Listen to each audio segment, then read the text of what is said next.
Mesdames, messieurs, bonsoir. La nuit tout prend une autre dimension. Les craquements du parquet deviennent des pas furtifs, le vent dans les arbres ressemble à des chuchotements malveillants. Nous avons tous, un jour ou l'autre, ressenti cette peur irrationnelle du noir, cette angoisse primitive de ce qui se cache sous le lit ou derrière la porte. Mais d'ordinaire, au matin, la lumière du soleil chasse les monstres. On rit de ces frayeurs nocturnes. On se sent en sécurité, protégé par les murs de sa maison, ce sanctuaire inviolable. Mais que se passe-t-il lorsque la menace ne disparaît pas au lever du jour? Que se passe-t-il lorsque le monstre n'est pas un fruit de votre imagination, mais une réalité qui respire, qui calcule et qui dort peut-être dans la chambre d'à côté? L'histoire de ce soir est celle d'une descente aux enfers psychologiques. C'est l'histoire de Marthe, une femme qui a cru devenir folle alors qu'elle était simplement la victime d'une machination diabolique. Une histoire de manipulation, de ce que les modernes appellent le gaslighting, mais que nous pourrions appeler, nous, la cruauté la plus pure, celle d'un fils prêt à sacrifier la santé mentale de sa mère sur l'autel de ses propres vices. Entrons, si vous le voulez bien, dans cette maison de la banlieue parisienne où les ombres, hélas, sont bien vivantes. Il est 3 heures du matin, l'heure du loup, l'heure où le sommeil est le plus profond, où les défenses de l'esprit sont au plus bas. Dans ce pavillon de meulière cossu du Val-de-Marne, le silence est absolu. Une horloge comtoise égrène les secondes dans le vestibule, tic-tac, tic-tac, comme un cœur qui bat trop lentement. Marthe dort. À 80 ans, son sommeil est léger, fragile, peuplé de rêves du passé. Elle est seule dans son grand lit à baldaquin, emmitouflée dans une couette en plumes, cherchant une chaleur que ses vieux os ont du mal à conserver. Soudain le chaos. Un bruit effroyable déchire la nuit. Le bruit cristallin et violent d'une vitre qui explose. Pas une petite vitre, non. La grande baie vitrée du salon en bas. Marthe se redresse en sursaut, le cœur martelant sa poitrine comme un oiseau affolé. Elle n'a pas le temps de comprendre, pas le temps de respirer, qu'un autre bruit plus terrifiant encore lui parvient. Des coups, lourds, sourds, comme si quelqu'un essayait d'enfoncer la porte d'entrée à coups de bélier. Bam, bam, bam. Et puis cette voix. Une voix d'outre-tombe rauque, déformée par la rage, ou l'alcool qui hurle depuis la rue, transperçant les murs de pierre. « Sors de là. On sait que t'es là. Dis à ton fils de payer Paul, rendre l'argent, ou on crame la baraque. » Marthe est tétanisée. La peur, la vraie, celle qui paralyse, l'empêche de bouger. Elle agrippe ses draps, les jointures blanches. Dans sa tête, tout se bouscule. Qui sont ces gens? De quel argent parle-t-il? Et pourquoi nomme-t-il Paul, son fils adoré, qui dort juste à côté? Tremblante, elle parvient à allumer sa lampe de chevet. Elle attrape son téléphone fixe posé sur la table de nuit. Ses doigts gourds composent le numéro de la chambre voisine, l'interphone interne. Ça sonne. 1 fois. 2 fois. La porte de sa chambre s'ouvre à la volée. C'est Paul. Il est en pyjama, les cheveux ébouriffés, les yeux mi-clos. Il a l'air de sortir d'un sommeil de plomb. Marthe, en larmes, tend les bras vers lui. « Paul, Paul, tu as entendu? Ils sont en bas. Ils ont cassé la vitre. Ils veulent te tuer. Appelle la police vite, je t'en supplie. » Paul s'approche du lit. Il ne court pas. Il ne semble pas paniquer. Il a cette démarche lourde de l'homme réveillé trop tôt. Il s'assoit au bord du lit, prend les mains glacées de sa mère dans les siennes. Mais au lieu de la rassurer, au lieu de saisir le téléphone pour composer le 17, il la regarde avec une étrange sévérité, une lassitude agacée. « Maman, soupire-t-il, maman, calme-toi, il n'y a personne. » Marthe le regarde stupéfaite. « Mais si... » La vitre, les cris, ils ont hurlé ton nom. Paul secoue la tête, un petit sourire triste aux lèvres. « Maman, tu as encore fait un cauchemar. C'est tes médicaments pour la tension. Le docteur t'avait prévenu, ça donne des hallucinations. Je viens de descendre. Tout est fermé. La vitre est intacte. Il n'y a personne dans la rue. C'est le vent. Le vent, balbute Marthe. Mais j'ai entendu. Rends l'argent. Chut, fait Paul en lui caressant les cheveux comme on le ferait à une enfant un peu simplette. « Tu projettes tes angoisses, maman. Tu sais bien que je n'ai pas de dette. Tout va bien. Rendors-toi. Je vais te faire une tisane. » Il se lève, éteint la lumière et referme la porte. Marthe reste seule dans le noir. Le silence est retombé. Plus un bruit. Elle tend l'oreille. Rien. Pas de sirène, pas de voix. Est-ce possible? A-t-elle rêvé? Est-elle en train de perdre la tête comme sa pauvre mère avant elle? Elle se recouche, mais elle ne dormira plus. Elle fixe le plafond, les yeux grands ouverts, tandis que le doute, plus insidieux que la peur, commence à ronger son esprit. Pour comprendre le piège qui se referme sur Marthe, il faut faire un pas de côté et regarder la situation avec la froideur d'un notaire. Marthe n'est pas n'importe qui. C'est une femme qui a travaillé dur toute sa vie avec son défunt mari Henri dans leur petite entreprise de maroquinerie. Cette maison, c'est leur chef-d'œuvre. Payée crédit après crédit, entretenue avec amour. C'est son capital, sa sécurité pour ses vieux jours. Mais Marthe est une mère. Et comme beaucoup de mères de cette génération, elle a voulu arranger ses enfants de son vivant. Il y a 2 ans, elle a commis l'acte fatidique. Elle a emmené Paul chez le notaire pour signer une donation avec réserve d'usufruit.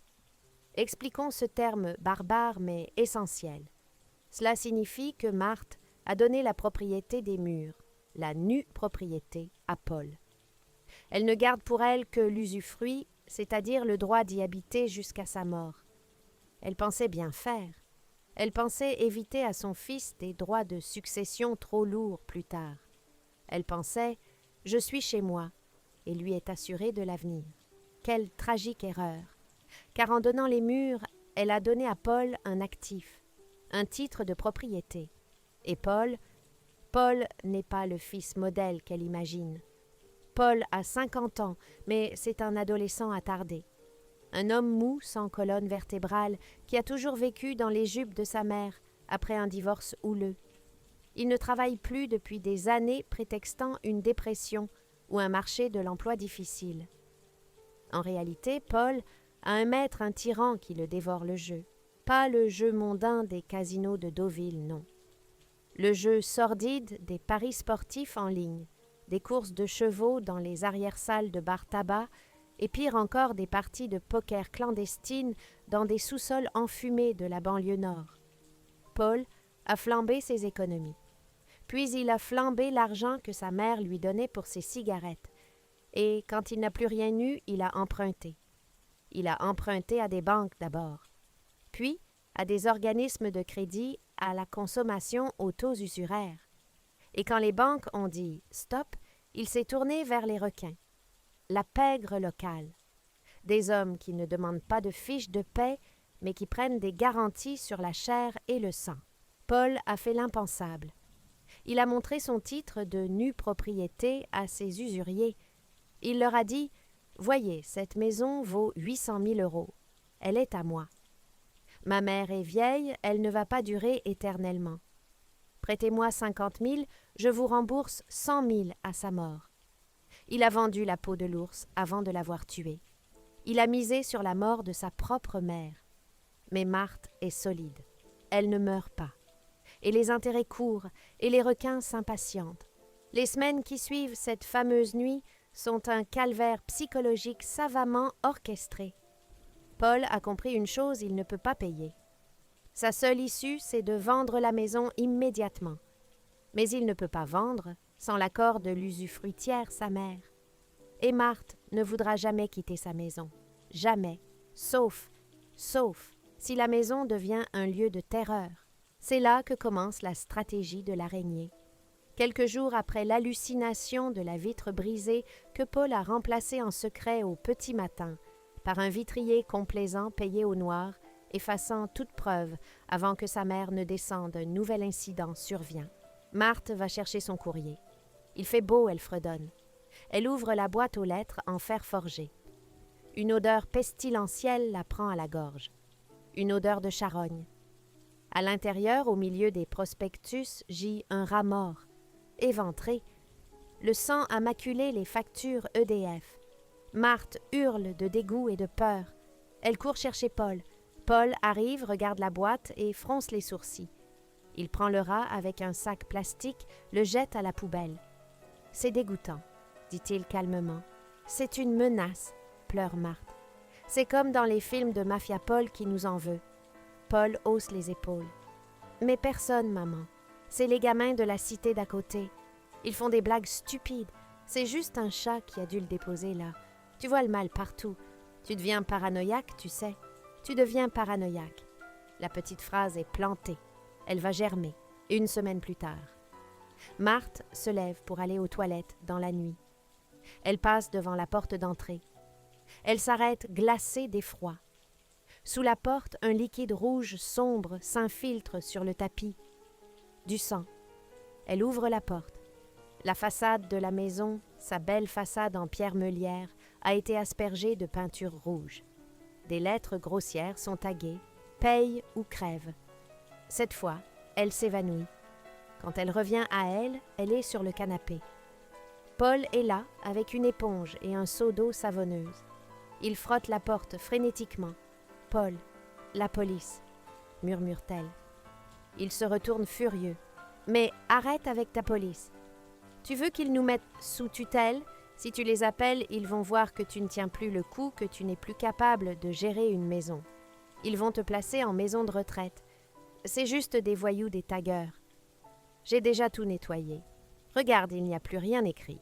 Il ment. Il nettoie pour effacer les preuves des menaces qui le visent, lui. Mais à sa mère, il sert un autre discours. Ce quartier devient invivable, maman. Tu as vu des rats, des tags, des bruits. Ce n'est plus le quartier tranquille de ton époque. C'est devenu la zone. On n'est plus en sécurité ici. Il commence à distiller le poison de l'insécurité. Il laisse traîner des journaux ouverts sur la page des faits divers des cambriolages violents chez des personnes âgées. Tu as vu ça, maman? Une dame de ton âge ligotée pour 20 €, ça fait réfléchir. Peut-être qu'on devrait prendre un petit appartement sécurisé dans le centre ou une résidence senior. Marthe résiste. C'est ma maison, Paul. J'ai tes souvenirs ici. Alors Paul monte le volume. Il coupe l'électricité en pleine soirée prétextant une panne générale.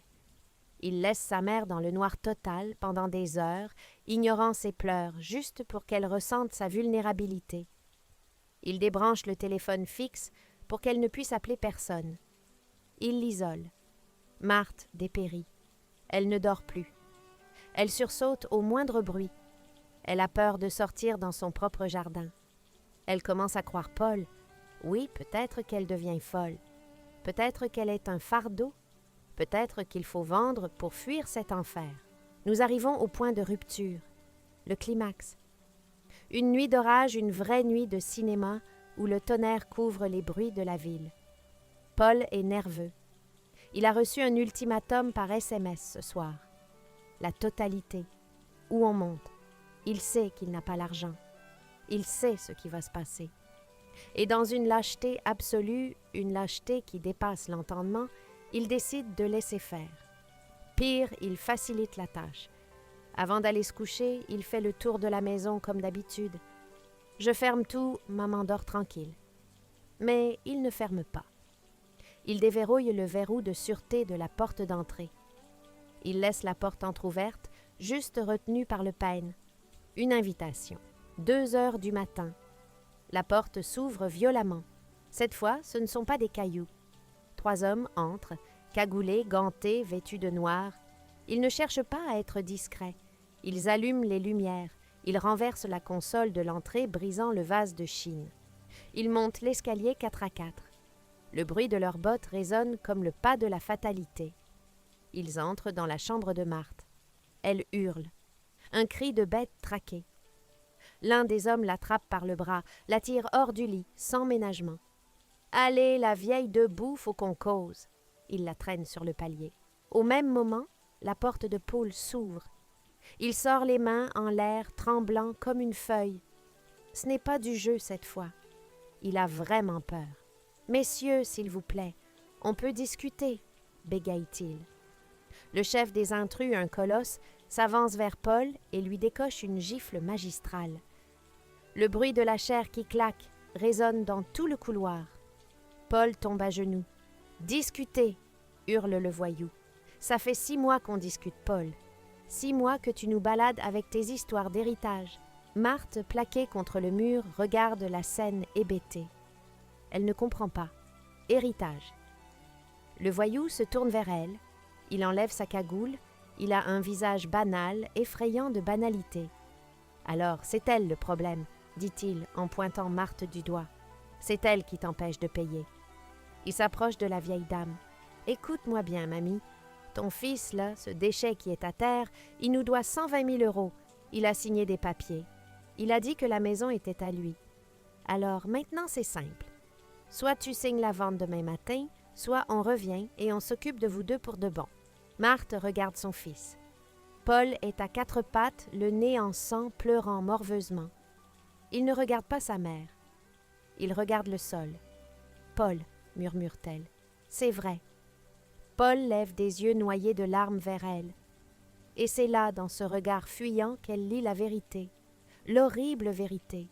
« Pardon, maman, » gémit-il. « Je n'avais pas le choix. Ils allaient me tuer. Signe, maman, je t'en supplie, signe. On vend la maison et c'est fini. » Tout s'éclaire d'un coup pour Marthe. Les bruits, les rats, la peinture, la folie. Ce n'était pas la vieillesse. Ce n'était pas les voyous du quartier. C'était lui. C'était son fils qui avait ouvert la porte au loup pour la forcer à partir. Il avait organisé sa terreur. Il avait planifié son désespoir. La douleur de cette révélation est pire que la peur physique. C'est comme si son cœur se fendait en deux. Son fils, celui qu'elle a bercé, nourri, protégé. Il l'a vendu. Mais le destin a parfois de l'humour noir. Ou peut-être est-ce la vigilance des autres. Dans la maison voisine, Madame Lenoir, une insomniaque chronique, a vu les lumières s'allumer brutalement à 2 heures du matin. Elle a vu la porte d'entrée rester ouverte. Elle a entendu les cris. Contrairement à Paul, elle n'a pas hésité. Elle a composé le 17. Police, ne bougez plus. Les gyrophares bleus inondent soudain le salon à travers les vitres brisées. Des voix autoritaires résonnent en bas. Les policiers de la BAC, qui patrouillaient non loin, sont intervenus en un temps record. Les voyous entendent les sirènes. C'est la panique. Ils bousculent Marthe, enjambent Paul et courent vers la fenêtre de derrière. Ils sautent dans le jardin et disparaissent dans la nuit. Ils sont habitués à fuir. Mais Paul, lui, ne fuit pas. Il reste là, à genoux, prostré sur la moquette du couloir. Les policiers montent armes au poing. Ils découvrent la scène. Une vieille dame en chemise de nuit adossée au mur, digne mais brisée.